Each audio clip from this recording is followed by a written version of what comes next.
Hi, my name's Stuart McKinnon. I'm a contracts manager for Hodgson. So the works that we're carrying out with the two villas at the moment is full roof replacement along with new gutters, new timber works, new wall plates, upgrading the thermal insulation within the building, repointing the chimney stacks and other associated rainwater goods.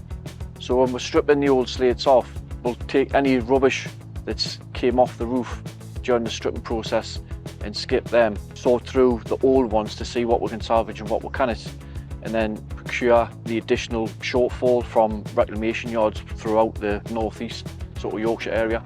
The history of the buildings, both the villas and the Parliament building, obviously it's quite a rich history due to the fact that there was quite a lot of coal mines within the area, and I think this was the main hub once the quarries were going. You're noticing the conservation area, that's why it's got to go back pretty much like for like. The heritage side of our business is a bit of a forte, something we like specialise in, and we're very good at restoring the history of the buildings back to the former glory. It's different from a lot of jobs just due to the fact that there's quite a lot of unforeseens within the building.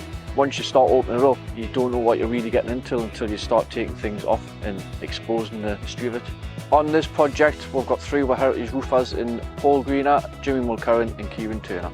Biggest challenge on this project is purely logistics, just due to the access routes we've got into the property. There's quite a tight lane up to the left, and we've also got a building site to the rear of it where we're having access for our waste management through there. So there's a lot of logistics, a lot of talking between ourselves, main office and the builder, main contractor behind it. This project is quite unique for myself to be working on. I don't really work on many jobs like this, where there's a bit of heritage and a bit of history to it. It's good for me because I like to, once you open it up, I like to see things go back to how they were originally. And it gives you a bit of job satisfaction once you've been on it, and then you see from the start to the end product, bringing a little bit of the history back to life for future generations.